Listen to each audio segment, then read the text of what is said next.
श्रीराम जय राम जय जय राम. श्री सद्गुरु ब्रह्मचैतन्य गोंदवलेकर महाराजांचे प्रवचन. 3 जानेवारी. नाम कुठवर घ्यावे. नाम कुठवर घ्यावे. आपला श्वासोश्वास चालू आहे किंवा स्वतःची स्मृती आहे तिथपर्यंत नाम घ्यावे. आपण श्वासोश्वास जसा मरेपर्यंत घेतो तसेच नामाचे आहे. बरोबर भाषेत बोलायचे झाले तर असे म्हणता येईल की श्वासोश्वास थांबला म्हणजे मरण येते. त्याचप्रमाणे नामाशिवाय जगणे हे मेल्यासारखेच आहे असे वाटले पाहिजे. अक्षरशः जीव जाईपर्यंत म्हणजे मीपणाने मरेपर्यंत नाम घेत सुटावे. शेवटी मी जातो आणि नाम शिल्लकच उरते. नाम घेऊन कधी पुरे होऊ शकत नाही.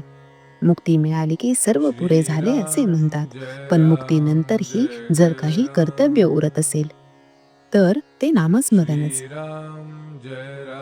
माणसाला गुंगीचे औषध दिले म्हणजे त्याला गुंगी आली की नाही हे पाहण्यासाठी अंक मोजायला सांगतात. अंक मोजता मोजता तो थांबला की तो देहभानावर नाही असे ठरते.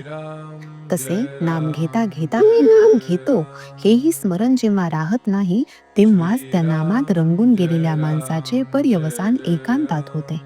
एकांत म्हणजे नाम घेणारा मी एक, ह्या एकाचाही अंत होणे म्हणजेच देहबुद्धीचा विसर पडणे, देहबुद्धीच्या पलीकडे जाणे. नाम घेता घेता अशी स्थिती प्राप्त झाली म्हणजे त्याचे चित्त भगवंताकडे आहे की नाही असा प्रश्न करायला वावच कुठे राहतो. निद्रानाशाचा रोग झाला तर झोप लागेपर्यंत झोपेची औषध आपण घेतो, तसे आपल्याला स्वाभाविक समाधान मिळेपर्यंत आपण नाम घेतले पाहिजे.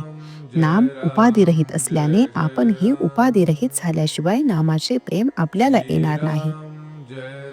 नामाने आनंदमय अशा भगवंताचे सानिध्य लाभून त्याची कृपा व्हायला वेळ लागत नाही. किंबहुना ज्याच्यावर भगवंताची कृपा होते त्याच्याच मुखात नाम येते. नाम जपाची संख्या नोंद करून ठेवावी का? अमुक एक संख्येपर्यंत जप करण्याचा संकल्प केला असेल किंवा रोजचा काही कमीत कमी जप करण्याचे ठरविले असेल तर जप संख्येची नोंद करून ठेवणे जरूर आहे. जपाची सवय होण्याच्या दृष्टीने आणि नेमाने काहीतरी किमान जप झाल्याशिवाय दिवस जाऊ नये या दृष्टीनेही जप संख्येची नोंद करावी. मात्र असे करताना एका बाबतीत खबरदारी घ्यावी, ती म्हणजे आपली आजची नामसंख्या पुरी झाली, आता उद्यापर्यंत आपला आणि नामाचा काही संबंध नाही अशा तऱ्हेची वृत्ती होण्याचा संभव असतो, त्याला जपावे. आणि नेमाची संख्या पुरी झाली तरी होईल तेवढे आणखी नाम घेण्याची सवय ठेवावी. साध्या माणसाने विशेष खोलात न शिरता सांगितल्याप्रमाणे नाम घ्यावे, त्याचे कल्याण झाल्याशिवाय राहणार नाही.